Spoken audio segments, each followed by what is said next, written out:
On va continuer sur la série des anges, un sujet que j'aime de tout mon cœur. Et un sujet qui n'est pas souvent touché dans les églises. Donc, j'ai pensé faire une série, surtout avec tout ce qu'on a traversé. Et tout ce qu'on a à traverser, vous allez voir, c'est très encourageant de faire une étude sur les anges, de voir comment les anges sont impliqués d'une façon pratique dans tous les événements de cette vie, dans ma vie à moi.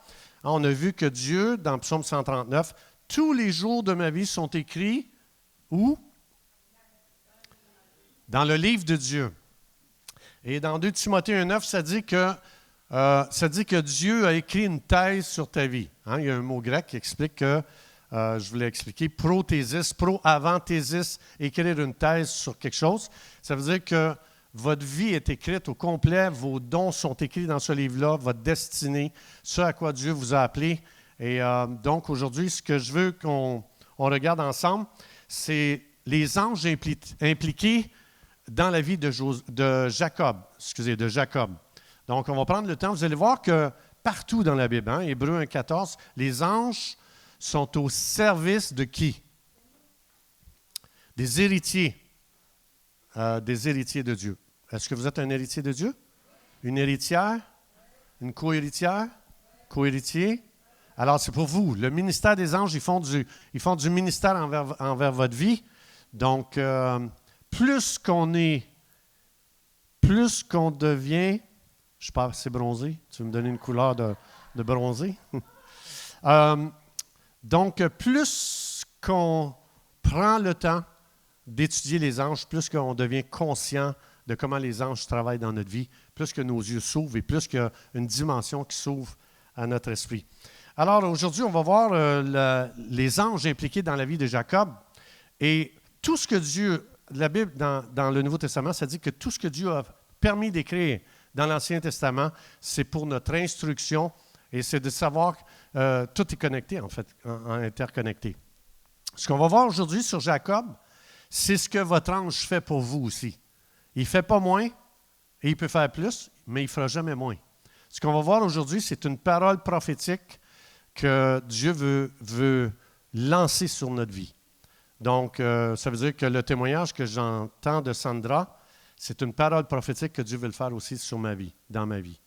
Donc, ce qu'on va voir aujourd'hui, c'est une parole prophétique pour votre vie, pour savoir qu'est-ce que Dieu veut faire avec votre ange.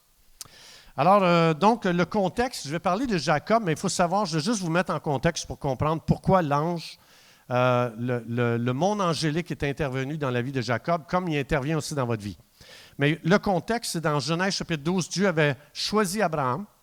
Abraham avait été choisi pour devenir le père d'une multitude, d'un peuple nombreux. Donc, c'est Abraham qui a été choisi par Dieu pour faire naître le peuple hébreu qu'on appelle, qui est le peuple de Dieu. Alors, donc là, on sait très bien, il y a eu des attaques. Sa femme était stérile, Sarah, vous connaissez l'histoire probablement. Et Abraham a prié, sa femme est tombée enceinte. Et puis, ça dit que c'est à l'âge de 100 ans qu'Abraham a eu un fils. Donc, imaginez-vous, quand il ne restait plus qu'une dent en avant de Sarah, puis elle dit « Allô, Abraham ». Abraham, quand il a vu sa dent branler, puis il en restait juste une, il dit vraiment, il n'y a plus d'espoir pour une famille. Alors, d'une façon surnaturelle, Sarah est tombée enceinte. Dieu voulait montrer que c'était lui qui était à l'œuvre. Et puis donc, Abraham, il a eu un fils qu'on appelle Isaac. Et Isaac, lui aussi, il s'est marié, sa femme était aussi enceinte. Non, elle était aussi stérile. Et Isaac a prié pour qu'elle tombe enceinte. Elle tombe enceinte. Et de là est né Ésaü et Jacob. Donc, la mère, c'est Rachel, en fait. Et puis, donc Rachel, la femme d'Isaac, a eu deux enfants. Et voici ce que Dieu va dire. Et ça, c'est important parce que vous allez voir qu'il n'y a personne qui est né pour un petit pain. Tu sais, qu'est-ce qu'on nous a dit à nous, les Québécois? On était nés pour un petit pain. C'est absolument faux. Ça, il faut vraiment briser ça sur nos vies. C'est pas vrai qu'on est né pour un petit pain, on est né pour une boulangerie. OK? Alors ici, juste pour vous mettre en contexte, on va regarder. Rachel était stérile. Il a prié, Isaac a prié. Et voici ce que, était année, là, n'avait pas d'enfant, puis là, Dieu intervient. Alors Dieu va dire à Rebecca, y a-t-il des Rebecca ici aujourd'hui? Qui s'appelle Rebecca? Qui s'appelle Jacob? Non? OK. Donc, deux nations sont dans ton ventre. Alors Dieu ici, il parle à Rebecca, et puis il va lui annoncer le futur. Donc, il faut savoir que Dieu ici parle du futur. Donc, tout le monde angélique entend ça, hein, autant les anges de Dieu que les anges du côté des ténèbres. Alors ici, deux nations sont dans ton ventre et deux peuples se sépareront au sortir de tes entrailles. Un de ces peuples sera plus fort que l'autre. Donc, Dieu explique ici exactement ce qui va se passer d'avance. Et le plus grand sera assujetti au plus petit. Donc, ici, Dieu est en train d'expliquer que les choses ne suivront pas le cours normal des choses, de l'ordre. Normalement, le plus vieux, donc c'est des jumeaux, mais Ésaü, c'est le premier qui va sortir, donc c'est l'aîné. Et l'aîné, c'est lui qui avait le droit d'aînesse, qu'on appelle. Droit d'aînesse, ça veut dire que c'est lui qui héritait de la promesse que Dieu avait faite au père. Et donc, c'est lui le plus privilégié de la famille. Donc, Ésaü, ici, est l'aîné. Mais Dieu, ici, explique quelque chose de très important. Il va dire, le plus grand sera assujetti au plus petit. Les jours où elle devait accoucher s'accomplirent, et voici, il y avait deux jumeaux dans son ventre. Le premier sortit entièrement roux, qui est qui? Ésaü, comme un manteau de poils. Donc, on lui donna le nom d'Ésaü. Ensuite sortit son frère. Et c'est de lui aujourd'hui, c'est très important de voir le ministère angélique qu'il y a eu envers la vie de ce gars-là. C'est lui qu'on va voir aujourd'hui. Ensuite, son frère, dont la main tenait le talon d'Ésaü. Donc déjà, il se passe quelque chose d'anormal. Jacob va tenir le talon d'Ésaü. Et ça, ce que ça veut dire, c'est que déjà, il se passait quelque chose d'anormal dans le ventre de la maman. On va voir ça un petit peu plus loin. Et on lui donna le nom de Jacob. Vous savez ce que ça veut dire, Jacob? Oui. Alors, Jacob, c'est celui qui prend par le talon, comme on a vu, ça veut dire celui qui supplante. C'est un supplanteur. Ça veut dire que c'est un tricheur, un magouilleur. C'est quelqu'un qui n'utilisera pas les bons moyens pour arriver à ses fins. Alors, donc, c'est un tordu un petit peu. Alors, tout ce qu'il va faire, quand vous étudiez sa vie, tout ce qu'il fait est tordu. Tout ce qu'il fait, c'est fait de la mauvaise façon. Mais lui, il la veut, la bénédiction. Il la veut absolument. Alors, ici, déjà, il a volé la bénédiction d'Ésaü du droit d'aînesse. OK? Donc, ça veut dire que le monde des ténèbres a tout entendu ça. A entendu absolument ce qui vient d'être dit par Dieu. Mais n'oubliez pas que Dieu ne parle jamais, comme ça dit, tous tes jours sont écrits dans mon livre. Donc, Dieu est en train de révéler ici qu'est-ce qui était écrit au sujet de Jacob. Ça veut dire que personne dans le monde naturel, dans le monde physique, le père, la famille, personne ne s'attendait à ce que ce soit Jacob qui va hériter de la promesse. Donc, son père regardait à Ésaü, toute la famille regardait à Ésaü. Et puis ici, les choses vont prendre complètement une autre tournure. Donc, on va lire ça ici. Là, je vous amène dans le texte où est-ce que Jacob va rencontrer un ange qui va venir changer sa destinée. N'oubliez pas, prothésis, ça veut dire ma destinée est écrite dans ce livre-là de Dieu. J'ai tout expliqué ça dans les autres messages, mais on va lire ici le contexte de Jacob. Jacob se leva la même nuit. Donc ici, il y a peur. Son frère, puisque c'est un magouilleur, il avait volé sa bénédiction, son droit d'aînesse, et Jacob a été obligé de fuir pendant 20 ans dans un autre pays. Alors, puis comment il est arrivé à ça? C'est que son père était aveugle, hein? Isaac était aveugle, et puis Isaac, il voulait manger un bon plat du gibier, et Isaac, il dit, bon, ben je vais aller à la chasse, je vais aller te chercher du gibier, je vais tout te préparer ça. Pendant ce temps-là, pendant que Ésaü était parti, je vous résume, la mère de Jacob a dit, revêt-toi de poils, prends une peau d'animaux, puis revêt-toi de poils, parce qu'Ésaü, comme on a vu, il était très, très poilu. Et puis, tu vas aller, puisque ton père est aveugle, il a un petit peu de misère à comprendre, tu vas aller, puis ton père Isaac va te donner la bénédiction que normalement va à Ésaü. C'est ça qui est arrivé. Alors, Ésaü est enragé, il veut le tuer, il veut y arracher la tête, il veut tout faire les temps. Et puis, c'est pour ça que Jacob a fui pendant 20 ans. Et son père, il n'était pas trop sûr. Il dit, c'est quoi ton nom? Quand Jacob il a trompé son père. Fait que son père, puisqu'il était aveugle, Jacob il dit, je suis Ésaü, ton fils, voyons. Son père dit, viens donc ici. Il le sent, il dit, c'est vrai que tu sens le castor. Puis là, il touche, il dit, bien oui, c'est vrai, tu es poilu. Donc, il a commencé à le bénir, pensant que c'était Ésaü. Et c'est Jacob qui a hérité de la promesse que normalement allait à Ésaü. Alors, donc, quand son père lui a demandé, tu t'appelles comment? Qu'est-ce qu'il a dit comme nom? Ésaü. Encore une fois, il a trompé, il a triché pour avoir la bénédiction. Donc, c'est un magouillard. Alors, Jacob se leva, donc l'ange lui avait dit de retourner dans son pays, donc qui avait fui. Alors, il prend ses 2 femmes, il prend ses 2 servantes et ses 11 enfants, et il traversait la rivière de Jabbok. Et le mot Jabbok veut dire vider. Chaque mot, donc Jacob, ça définit l'identité de Jacob. Hein, un supplanteur, un tricheur, blablabla. Alors, dans la Bible, il n'y a aucun nom qui n'a pas une signification qui veut dire quelque chose qui raconte quelque chose. Alors ici, Jacob, il va traverser la rivière de Jabbok. Jabbok veut dire vider. C'est important, vous allez voir, c'est surnaturel qu'est-ce qui va se passer. Il traverse la rivière qui s'appelle Jabbok, qui veut dire vider, et il prie, et il les prie, il les fit passer le torrent, et il les fit passer tout ce qui appartenait, les troupeaux, etc., etc. Jacob demeure seul, prend un temps seul avec Dieu. Et un point tournant arrive ici dans sa vie.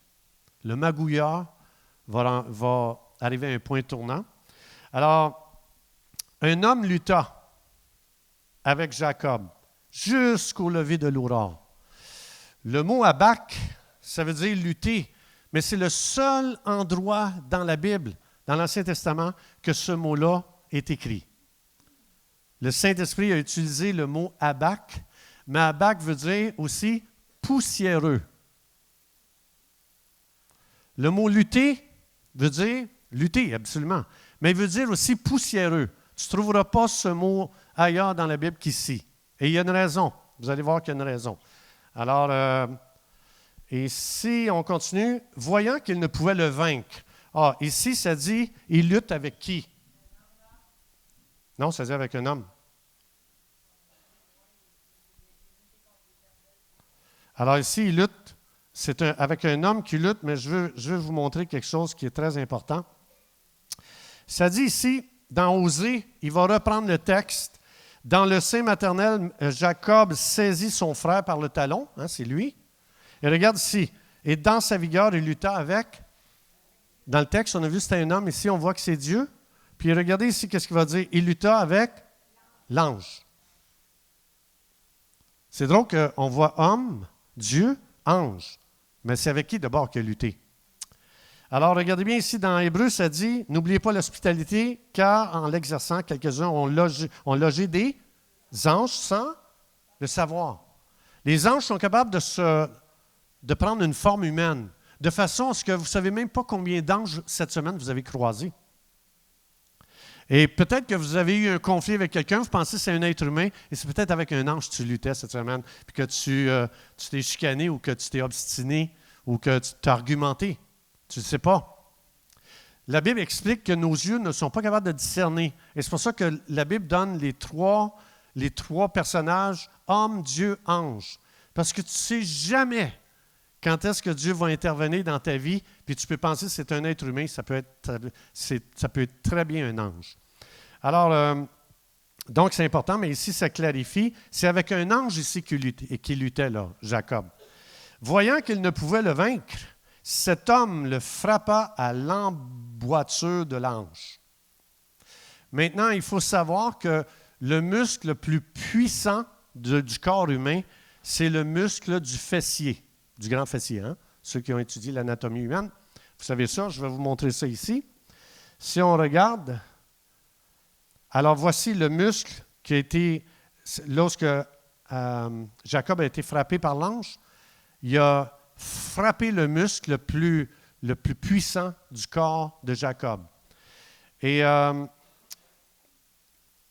symboliquement, ce que ça veut dire, je vais vous montrer ça ici, Symboliquement, ce que ça veut dire, lutter, c'est abac, poussiéreux, je vous l'ai dit. La hanche ou le muscle du grand fessier, c'est le muscle le plus puissant du corps humain. Et ce n'est pas pour rien, Jacob a boité le restant de sa vie. Et c'est l'ange qui a fait ça. Et la raison, c'est que symboliquement, la hanche représente la force de l'homme charnel, c'est-à-dire c'est quelqu'un qui fait tout à sa manière, comme Sandra tantôt nous disait qu'elle a essayé par elle-même. Et ça ne donne jamais des bons résultats. Alors, Sandra l'a vécu comme Jacob pendant une période de sa vie. Et puis, ce que ça veut dire, c'est que mon ange, il va s'assurer, il va travailler dans ma vie pour que j'arrête d'avoir les choses par mes propres forces, de façon magouillard. L'ange, il fait du ministère, hein? Je vous l'ai expliqué. L'ange fait du sozo qu'on appelle. Sozo, vous savez ce que ça veut dire? Délivrer, sauver, libérer. Ça veut tout dire. Ici, l'ange, pour libérer Jacob, il va le frapper, le muscle le plus puissant du corps. Jacob va boiter le restant de ses jours parce que ton ange, il est là pour te faire entrer dans ta destinée. Et dans le livre de Dieu, c'est écrit que tu n'obtiendras rien par tes propres efforts. Dans le livre de Dieu, tout ce que j'ai accumulé dans ma vie, que ce n'est pas Dieu qui me l'a donné, tu vas avoir une visite de ton ange qui va te faire toute la guerre, pas à peu près. La raison, c'est que l'ange est obligé de lire ta destinée, prothésis, la thèse qu'il a écrite sur ta vie. Et dans le livre de Dieu, il n'y a rien que je vais acquérir de façon injuste, malhonnête, magouillard. Mon ange, il est là pour faire du ministère. Sozo, c'est ça que ça veut dire. Ils font du ministère. Ce que ça veut dire, l'ange, il voit, il dit, il veut la bénédiction de Dieu, mais il utilise les mauvais moyens pour y arriver. Il trompe, il triche, il ment, il vole, il va truquer la personne. Et comme je vous ai dit, Hébreux 1,14, les anges sont là pour faire du ministère. L'ange ici est en train de faire du ministère. Je vais blesser la partie de ton corps symboliquement parce que tu es très fort à supplanter. Et mon ange, il est chargé de s'occuper de tout ce que j'ai acquis dans ma vie d'une façon autre que Dieu qui me l'a donné.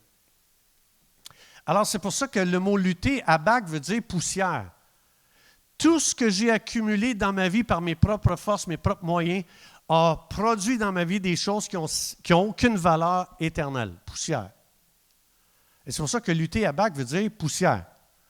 Et tantôt, quand je vous ai expliqué que Jacob a traversé la rivière de Jabbok, Jabbok veut dire vider.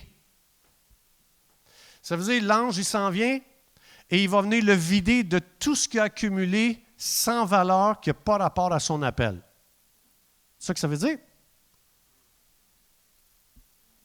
Et c'est pour ça que la Bible explique que mon ange va faire du ministère dans ma vie.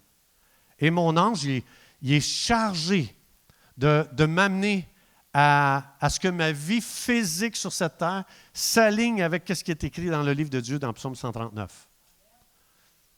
Donc, l'ange, c'est ce qu'il est en train de faire ici. Alors, maintenant, regardez bien ça ici, comment c'est super intéressant. Voyant qu'il ne pouvait pas le vaincre, cet homme, donc qui est un ange, le frappa à l'emboîture de la hanche. Et l'emboîture de la hanche de Jacob se démit pendant qu'il luttait avec lui. Et il lui dit, « Laisse-moi aller, car l'aurore se lève. » L'ange devait quitter, sa mission était accomplie parce que la partie la plus résistante, ce qui nuisait à Jacob dans sa vie, c'est qu'il était brillant naturellement. Il était très intelligent. C'est un stratégiste extraordinaire. Il est extrêmement habile pour arriver à ses fins par ses propres forces, par son raisonnement naturel, par son intelligence naturelle. Mais ce n'est pas Dieu qui lui donnait les choses, c'est lui qui les acquérait d'une façon injuste. Et c'est pour ça que Dieu, quand Dieu il a annoncé ce qui était écrit concernant Jacob dans son livre, le plus vieux va être asservi par le plus jeune. Alors ici, on voit complètement une scène extraordinaire du ministère des anges. Hébreux 1,14. Ce n'est pas juste Jacob qui a un ange. Vous avez au moins un ange, au moins. Tout dépend de votre appel. Il y en a qui ont 2 anges, 3, 4, 5, 6, 10. Il y en a qui en ont une centaine. Jésus dit, si je voulais, quand que Pierre a coupé l'oreille du soldat, Jésus dit, sais-tu que je peux appeler 12 légions d'anges qui étaient au service de Jésus là, pour son ministère? 12 légions. Ça veut dire 7200 en tout cas, je vais mettre les 2 pieds dans les plats, là. Alors, ici, ce qui est très, très intéressant, donc, il lutte avec lui, il voulait pas qu'il s'en aille. Alors, Jacob a répondu, je te laisserai point aller. Regarde comment Jacob est déterminé. Que tu ne m'aies béni. Là, les choses commencent à changer. Le gars, il a tout acquis dans sa vie d'une façon injuste. Et là, l'ange arrive dans sa vie, puis là, il comprend que la seule façon, les seules choses que c'est légal d'avoir dans ma vie, c'est quand ça vient de la bénédiction de Dieu. Le gars est en train de vivre un chiffre, parce que l'ange est en train de l'amener dans un endroit extrêmement précis qui va vivre une délivrance extraordinaire. Alors, regardez bien ici, il dit, l'ange lui demande, il dit, c'est quoi ton nom? Pourquoi l'ange lui demande ça? Parce que 20 ans avant, il a adopté un nom d'une façon frauduleuse. Tu t'appelles-tu encore Ésaü par hasard? Est-ce que vous pensez que l'ange ne connaît pas son nom? Il connaît son nom plus que n'importe qui. Mais ici, il veut lui faire verbaliser quelque chose, puis lui rappeler, c'est maintenant terminé. Même les fausses identités que tu as acquises, c'est aujourd'hui que ça se termine. Donc, combien d'êtres humains adoptent une mauvaise identité? Je veux projeter aux gens que je suis quelqu'un de je ne sais pas moi, de très brillant. Donc, je travaille toute ma vie à ce que les gens pensent que je suis quelqu'un de très intelligent. Fausse identité. Je vais passer pour quelqu'un de spécial. Fausse identité. La seule identité qui est réelle dans ma vie, c'est celle que Dieu m'a donnée. C'est pour ça que j'ai fait une série, je ne sais plus combien de messages, sur la nouvelle identité. Parce que ça, tu l'as reçu quand tu as accepté Jésus. Tu ne deviens pas. Tu es devenu, quand tu as dit Jésus, viens dans ma vie, tu es devenu complètement une autre personne. Et maintenant, Dieu veut que tu passes le restant de tes jours, pas à t'améliorer, à découvrir ce que lui a fait de toi le jour où tu as dit Jésus, sauve-moi. Ça, c'est ta vraie identité. Et ça ne s'améliore pas, ça se découvre. C'est pas pareil. Donc ici, Jacob, l'ange lui demande, c'est quoi ton nom? Et là, il répond Jacob, qui veut dire, je suis tricheur, menteur, usurpateur. Là, il veut être vrai, mais c'est encore faux. Parce que ça, c'est une identité que tu as acquise à travers toutes tes expériences de la vie. Hein, moi, je suis nul. Moi, j'y arriverai jamais. Ça, c'est toutes des fausses identités qu'on a acquis au fil des années. Moi, je ne suis pas beau. Moi, je ne suis pas doué. Moi, je ne suis pas bon. Je ne suis pas bon pour prier. Je ne suis pas bon pour lire ma Bible. Je ne suis pas bon pour prêcher. C'est toutes des fausses identités. Tu es devenu un prince. Tu es devenu une princesse quand tu t'es converti, quand tu as reçu Jésus-Christ dans ta vie.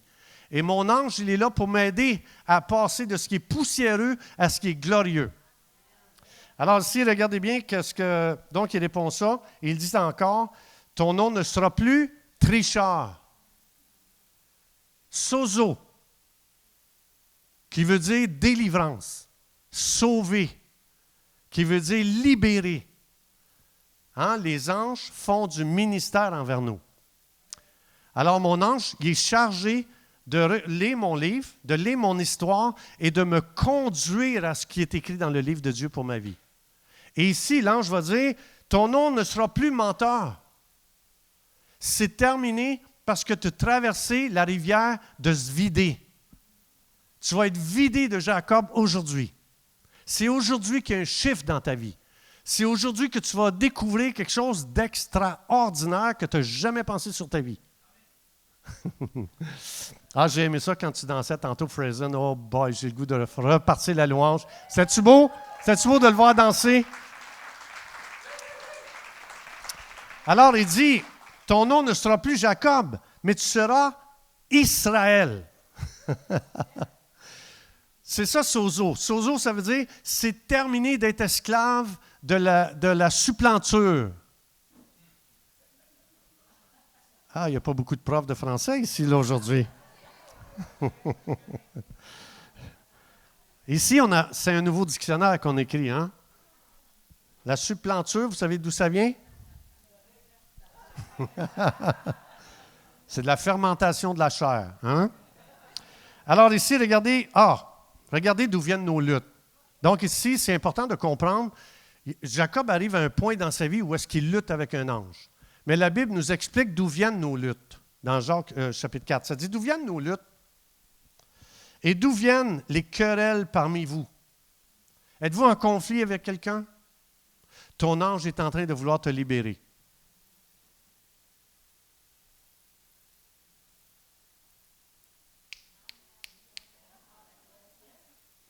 Es-tu sûr que c'est contre des hommes que tu es en train de lutter? Ce ne serait pas ton ange qui est derrière, qui veut te libérer? En tout cas, c'est juste une pensée comme ça. D'où viennent les luttes et d'où viennent les querelles parmi vous? N'est-ce pas de vos passions? Hanche, convoitise de la chair. Essayez par toi-même. C'est ça que ça veut dire ici. N'est-ce pas de vos passions qui combattent dans vos membres? C'est pour ça que c'est un membre qui a été frappé, Jacob. Ça, c'est dans Jacques, hein? Vous convoitez, vous ne possédez pas. Jacob, ta lutte, tu convoitais la bénédiction, tu n'y arrives pas parce que tu y vas par tes propres forces. C'est pour ça que Jacob dit, ah là, je t'ai écœuré, là, moi là, fini, moi j'arrête ça là, bénis-moi toi. C'est ça que Jacob va dire. Et c'est ça qui est extraordinaire de réaliser que prothésis, votre vie est écrite d'avance. Et votre ange, il est là pour vous aider à passer de ce qui n'est pas de valeur, hein, lutter à bac, qui veut dire sans valeur, poussiéreux. Tu as accumulé beaucoup de poussière. Mais l'ange, il est là pour te faire passer de poussiéreux à prince de Dieu. Parce que Israël veut dire celui qui a lutté avec Dieu et qui a gagné, donc prince de Dieu. Il n'y a personne ici aujourd'hui qui est un deux de pique, un tweet, un épais, un nul. Ça n'existe pas dans le royaume de Dieu. Vous êtes quelqu'un d'extraordinaire. Et le ministère des anges, il est là pour vous aider à traverser Jabbok, qui veut dire vider. Votre ange il est là, il vous vire à l'envers. Ah, moi, ça va mal dans ma vie, ça va mal à mon travail, ça va mal dans ma famille, ça va mal dans mes relations, ça va mal dans mes amitiés, ça va mal financièrement, ça va mal. C'est l'ange qui est en train de te vider à l'envers, il est en train de te vider de tout ce que tu as accumulé que Dieu ne t'a pas donné.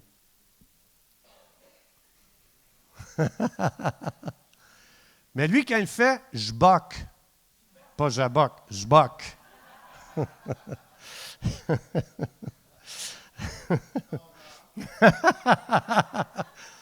Bon, est-ce qu'il me reste du temps? Non, il ne m'en reste plus, puis c'était le meilleur qui s'en venait. Ah, qu'est-ce que je fais? OK. Alors, il dit, donc, tu seras plus, c'est terminé ton ancienne identité de menteur, tricheur, et à partir d'aujourd'hui, l'ange, il veut t'amener à te regarder comme un prince, parce que c'est ce que tu es. Et ici, ce qui est extraordinaire, c'est que sa nouvelle identité lui a été donnée quand il n'y avait encore rien de changé dans sa vie. C'est comme ça que Dieu nous transforme. Ce n'est pas en disant, là, ce que tu fais, ce n'est pas correct, puis là, tu vas me changer ça. Non, Dieu, ce qu'il fait, le Saint-Esprit, il vient, il ne m'accuse pas, hein? C'est le diable qui est accusateur. Apocalypse 12, 10, Satan, c'est un accusateur devant Dieu jour et nuit, il nous accuse. Mais le Saint-Esprit vous convaincra. Il va me convaincre, Régent, tu n'es pas un Jacob, tu es un Israël. C'est comme ça que Dieu me parle continuellement, c'est comme ça que Dieu vous parle. Si vous voulez savoir si vous entendez la voix, quand il vous parle, c'est terminé de se sentir complexé, de se sentir diminué, abaissé, c'est terminé. Parce que Dieu me parle toujours comme un prince de Dieu. Ça, c'est son langage. Ça, c'est son vocabulaire. Et c'est comme ça qu'on est transformé. On n'est pas transformé quand on dit « Là, il faut que j'arrête ça dans ma vie, je me dis chrétien, puis regarde qu'est-ce que je fais, c'est pas chrétien du tout. » Et puis, non. Mets ça de côté, mets ça à la poubelle. Invite le Saint-Esprit qui vienne te parler qu'est-ce que tu es devenu le jour où tu as dit, Jésus, viens dans ma vie. À ce moment-là, tu es devenu un Israël. Et l'ange va travailler tous les jours dans ta vie pour te conduire à cette nouvelle identité. Alors, tu seras appelé Israël car tu as lutté avec Dieu et non avec des hommes. Donc, c'est pour ça, la Bible dit, on ne lutte pas contre la chair et le sang. Nous, on rentre beaucoup en conflit avec les êtres humains. Mais si vous voulez vraiment comprendre ce que Dieu fait dans votre vie, enlevez les humains de devant vous et demandez, Dieu, qu'est-ce que tu es en train de faire dans ma vie? C'est tout. Les autres, ce n'est pas important. Oui, mais lui, il a dit ça. Ce n'est pas important. Qu'est-ce que l'autre a dit? Même si tu me dis, je suis une fille, je dis, quand tu es sécure dans ton identité, je pense que tu es aveugle. Mon identité, je suis un gars. Bon, là, aujourd'hui, on essaie de nous enlever notre genre. Mais je veux dire, quand le monde est normal, OK? Je sais, tu peux me dire à journée longue, t'es une fille. Moi, je vais dire à journée longue, t'es aveugle. Ça ne me blesse pas parce que je connais mon identité. Donc, quand quelqu'un dit une parole, ça me blesse, je dis, le pas fin! Dieu dit, non. C'est moi qui ai permis pour te révéler que tu n'es pas sécure dans ton identité. Je veux juste t'amener à comprendre que les autres, ce qu'ils disent, ce n'est pas important. Mais si tu es blessé, c'est que tu as donné autorité à cette personne-là, au lieu de donner autorité à moi qui dit, tu n'es pas Jacob, tu es Israël. Et donc, c'est pour ça ici, tu n'as pas lutté avec des hommes, tu as lutté avec Dieu, tu es en train de lutter avec Dieu. Quand tu es toujours blessé par les gens, c'est que Dieu dit, j'ai permis ça pour t'aider à réaliser que tu n'es pas ça. Puis, au lieu d'être blessé, dis, hey Seigneur, j'ai besoin d'une révélation de ma nouvelle identité, là. Il faut que j'écoute la série du petit bonhomme en avant, là, tu sais, qui a parlé sur la nouvelle identité. Il faut que j'écoute cette série-là pour devenir sécure. Mais on vit une génération, avez-vous remarqué comment tout le monde est blessé? Lui m'a blessé, elle m'a blessé. Le chien d'à côté, il jappe, ça me blesse. Son gazon est plus vert que le mien. Je suis blessé de voir que moi, ça ne marche pas, puis lui, il réussit. Moi, je ne réussis pas, puis là, on est blessé partout. Ah, la température ici, c'est bien trop chaud, je suis blessé. Il ne pense pas à moi. Il ne pense pas à mon confort, là.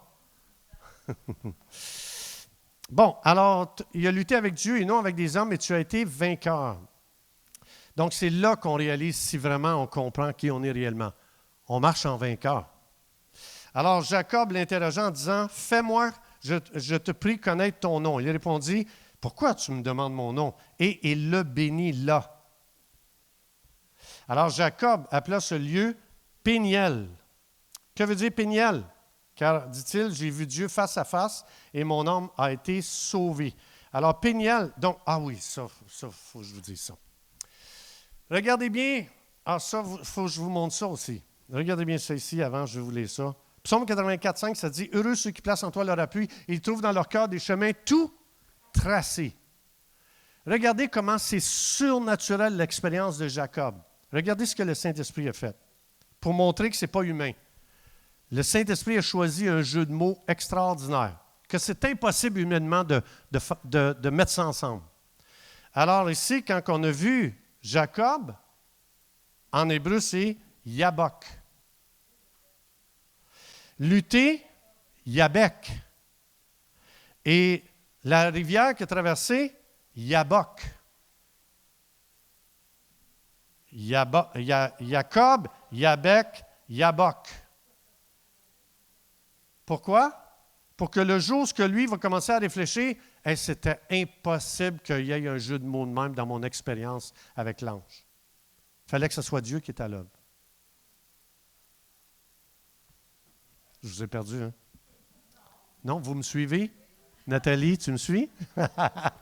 OK, alors Péniel, ce que ça veut dire? Ça veut dire face de Dieu et aussi ça veut dire vision de Dieu. Ce que ça veut dire, c'est que mon ange, il a le mandat de m'amener à avoir une vision de Dieu qui va changer ma vie, mais une vision de moi-même aussi, parce qu'ici, l'ange a changé la vision de Jacob. Tu t'es toujours vu menteur, ben, tu n'es pas capable de te sortir de là. Et c'est pour ça que quand je parle avec des gens, les gens disent « Moi, je suis un alcoolique. » Je dis « Ben, bonne chance, tu vas être alcoolique à vie. » Parce que tu es en train de te définir comme un alcoolique. Moi, je suis un drogué. Ah, OK, tu t'en sortiras jamais. La façon que l'ange a libéré Jacob, c'est en lui donnant une nouvelle identité. Et je veux juste terminer avec ce témoignage. Il y a quelqu'un ici qui est venu un jour à cette église, puis cette femme-là avait des problèmes avec l'alcool. Et en général, ce que Satan fait, c'est qu'il attaque ces gens-là, disant, bien, tu as des problèmes avec l'alcool, tu ne peux pas à l'église, attends d'être délivré de l'alcool, là, tu iras à l'église. En voulant dire, quand tu seras plus sain, tu iras à l'église. Et c'est mon épouse qui l'a accueilli, et elle lui a dit, à partir d'aujourd'hui, tu vas arrêter de dire que tu es alcoolique, et puis ce que tu vas faire, tu vas t'asseoir, puis tu vas juste écouter l'enseignement, et l'enseignement va te délivrer sans effort. Sans effort. Et cette femme-là s'est assise ici, elle a écouté l'enseignement, et à un moment donné, elle a réalisé qu'elle ne prenait plus d'alcool, elle n'avait plus aucun désir, c'était complètement terminé. La raison, c'est que ses yeux n'ont pas été tournés sur elle. Ça a été tourné sur « Voici ce que Dieu a fait pour toi ». Et en se concentrant, je suis maintenant un saint. Tu ne déclares pas. Tu sais, même dans les églises, on entend les gens qui disent « On est tous pécheurs ». Faux. Mensonge. Ouais, mais tu sais, c'est normal qu'on fasse ça, on est tous des pécheurs. C'est mensonger, c'est même diabolique. La Bible nous a appelés des saints. Et en plus, Paul, il commence son épître à Corinthe. Aux Corinthiens, l'église la plus désordonnée, la plus à l'envers. Ils se saoulaient, eux autres, quand ils prenaient le repas du Seigneur. Le gars, il disait, moi, là, je veux célébrer la résurrection de Jésus. Vas-y, man, vos petites coupes sont trop petites. J'ai amené ma coupe, tu sais, la coupe Stanley. Moi, je jouais au hockey avant, puis j'ai gagné la coupe Stanley. Tu vas me remplir ma coupe, et moi, je vais célébrer la résurrection de Jésus. Et à Corinthe, ça dit qu'il s'enivrait au repas du Seigneur. Et Paul va commencer comme ça l'épître à tous les saints qui sont à Corinthe. Il n'a pas dit « sauf ceux qui s'enivrent au repas du Seigneur ». La raison, c'est que ce sur quoi je focus, l'image que j'entretiens de moi, c'est ce que je vais devenir. Et c'est pour ça que Dieu dit, mais à partir d'aujourd'hui, tu vas entretenir l'image que tu es un saint. Et plus que tu vas méditer ça, plus tu deviens ce que tu entretiens. Et c'est comme ça qu'on passe de poussiéreux comme Jacob à prince de Dieu. Il me reste du temps? Oui? OK. Alors, je veux terminer là. Alors, Saint-Esprit, c'était le meilleur qui s'en venait, mais la soupe est chaude. Puis, Seigneur, merci. Tu es un Dieu magnifique. Qui est d'accord avec moi? Est-ce qu'on peut applaudir notre Dieu extraordinaire? Tu es magnifique, Seigneur. Tu es glorieux. Tu es merveilleux. On t'aime parce que tu es tellement bon pour nous. On t'aime parce que tu nous traites comme des princes et des princesses. Et quand on s'approche de toi, on se sent valorisé, on se sent libéré, délivré, on se sent complètement relevé plus qu'on s'approche de lui. Plus qu'on s'approche de la religion, plus qu'on se sent coupable, dégradé, abaissé, diminué. Mais c'est pour ça que Dieu dit « Approchez-vous de moi, et je m'approcherai de vous ». Et ici, quand il s'est approché, Jacob a été transformé. J'appelle dans le nom de Jésus, j'appelle un esprit de révélation sur cette congrégation. Je lis l'esprit religieux. Et j'ordonne à toute voix de culpabilité de se taire maintenant au nom de Jésus dans ta vie. Et j'appelle la voix du Saint-Esprit qui te parle comme une princesse, comme un prince, à crier à l'intérieur de toi. J'appelle cette voix à dominer. J'appelle la voix du Saint-Esprit à dominer dans chaque vie ici, dans le nom précieux de Jésus. Et je souhaite un bon dimanche à tous les princes et les princesses de cette congrégation, dans le nom de Jésus. Soyez bénis au nom de Jésus.